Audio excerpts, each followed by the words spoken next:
Hello everyone, welcome to Global Outlook. In 2015, there were 20 million refugees around the world, and less than 1% were permanently resettled. Houston received 1,869 refugees, ranking the city #1 in the nation for refugees. Our first guest today is making a difference in the lives of refugees here. Amaanah Refugee Services is a nonprofit, and since 2008 has helped integrate resettled refugees into their new homes. Here to tell us more is Ghulam Kehar, co-founder and the CEO of Amaanah Refugee Services. Thank you so much for being with us. Thank you for having me. You know, the Syrian refugees have been in the news recently a lot. Yeah.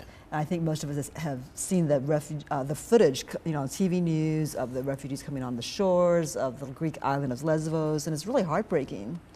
At the same time, there's a backlash in certain segments of our society against refugees, sort of this attitude of why should we help refugees? We have poor people in this country, veterans, etc. What do you say to that? Sure. So as you mentioned, less than 1% of the refugees around the world are resettled, and these are people who can actually go and start a new life in a different place. Refugees have been coming to the United States for 5 decades now, since the Vietnam War. They've been coming in large numbers. The number's actually gone down if you look at it over the last few decades. So refugees are coming here. There are more than enough resources to go around. Okay. It's not that they're not enough that we have to choose one group over the other.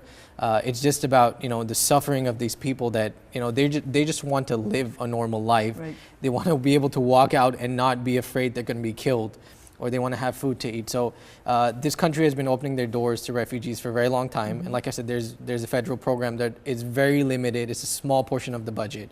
And they're coming here, so there's no stopping that. And they're fleeing war. I mean, exactly. They're war-torn countries. Basically. Exactly. And it's particularly Syria, it's disastrous. So they're coming here, whether someone likes it or not, and they're here, they're part of our societies, just like they have been. And these are people that are bringing rich cultures, different backgrounds. And I think the misunderstanding or the backlash stems from ignorance. They don't know that there's a very strict process to come here. It's not like Europe where people are literally just running across the border. Right. It's a 1 or 2 year long process. So they're somewhere else overseas being vetted. Absolutely, right? Absolutely. There are different camps around the world. It's a partnership of governments and the UN, and the federal government has 4 or 5 different agencies that are just focused on this. So it stems from ignorance and I think the fear of security. Can you tell me where are most of the refugees coming from, the ones who resettle here? So in Houston, over the last, maybe about the last 7, 8 years, the #1 population coming in has been from Iraq. Okay. Then there's a close second, the Burmese, Bhutanese, Sudanese, Congolese coming in big numbers as well. And the Cuban population, there's a particular set of the Cuban population that they come in, they're plugged into the refugee system, but they're not entirely part of it. So depending on if you include them or not, Iraqis are have been the top population. How did Houston become the #1 refugee place? Yeah, so we get that question a lot. So Houston is very rich and diverse. So there are a couple of factors. #1, it's the economy. It's cheap to live here. The cost of living, so it's a relatively stable economy compared to the other parts of the country. Cost of living is cheap.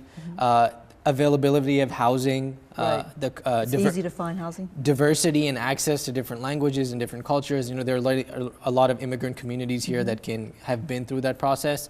The weather plays a role, honestly, as well. It's hot. Yeah, so and humid. Given these factors, Houston's been #1 in the nation for many years now. It's usually in the top 3. So it's easier to adjust to our 101-degree heat in the summer than it is to negative, minus 33 in the winter. Absolutely. And job employment plays a big role, cost of living, and all these factors. Now, what drove you to start a nonprofit reaching out to refugees? Sure. So some friends of mine and we learned about refugees. And you're from here. You're born in LA. Is that right? Yes. So I moved to Houston in 2006, and when I came here, my friends and we just wanted to do some good, a community service project. So we collected some money, and we said, hey, we asked someone, where can we go buy some groceries and give it to a family?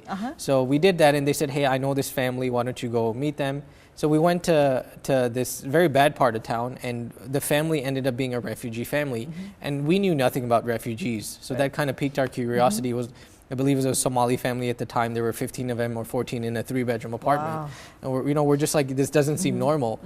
So the more we inquired, we heard that, refugees come here, and the federal program is just so limited. They only get up to 6 months of assistance. And even after, even during that time, it's very minimal. So we just saw a big need. We're like, we have to do something about this. So for 2 years, while we're in school, we just kind of collected food, clothing, furniture, whatever we could. So you were still a student here in Houston? Yeah, absolutely. Okay. So, so we were doing that for the first couple of years, and then we got to a point where we said, hey, we started something good. Let's form an organization. And then in 2008, we officially got incorporated. And the name of it is called Amaanah Refugee Services. And what does that word mean? Is it Arabic? Yes, it's an Arabic word which means trust or responsibility. And we chose that because we feel as citizens of this city, it's our responsibility to welcome the people that are coming here and help them rebuild their lives. So how is your services and this particular group different from what the federal government or other organizations offer? Sure. So the Federal Refugee Resettlement Program funds 5 agencies in Houston. They're called Resettlement Agencies. Okay. They provide services from arrival to about 6 months. Okay. And sometimes so it's even... They pick you up at the airport? Yes. They set up the housing, they do the paperwork, they set you up with the federal programs, they connect you to some employment.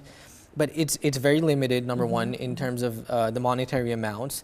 And in terms of scope, you know, these case managers, the agencies do the best job they can, but they're overloaded, you know, they don't have many resources. So for the first 6 months, they get assistance through the agency. Even though they can go back for up to 5 years, it's not really concrete assistance. So we saw a need in what we called post-resettlement, 6 months and after. And so what kind of things do you offer?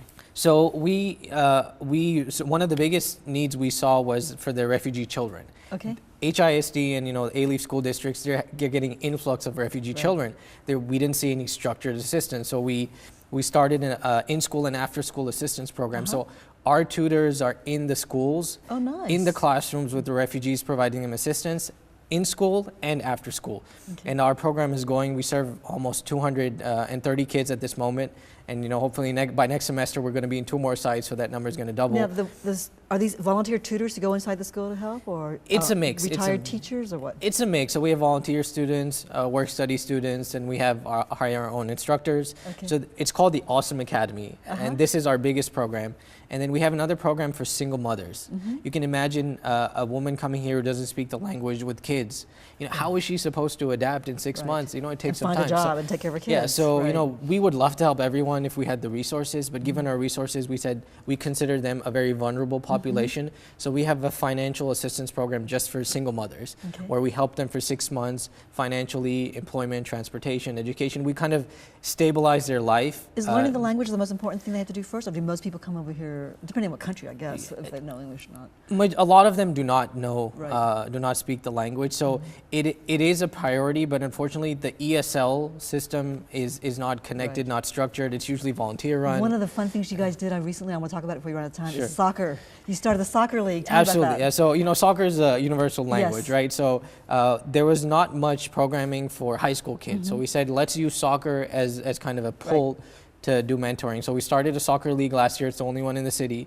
We have, you know, about 90 kids from 8 different countries. Wow. And we provide transportation, uniforms, and every weekend they're just playing soccer, playing in different leagues. And you started the girls one. Yeah, and we're starting a girls one. We got some funding for that in a couple of months, so I'm very excited about that. That's great. Why should people help out? So, like I was saying at the start, you know, these people are literally fleeing for their life. They're hungry, you know, they're trying to live a peaceful life, and this is their best chance to do it. So whether we like it or not, they're here, they're coming here, and they have a lot to offer. They're people that are coming to rebuild their life. They're ready to work. They want to work hard. They want to contribute. Exactly. So our job is to give them the resources, give them the support for a little while that they need to become productive members of society. And we can go through so many examples of refugees that have come here and now are doing great work in the society. They're productive citizens. How can we help? How can listeners help?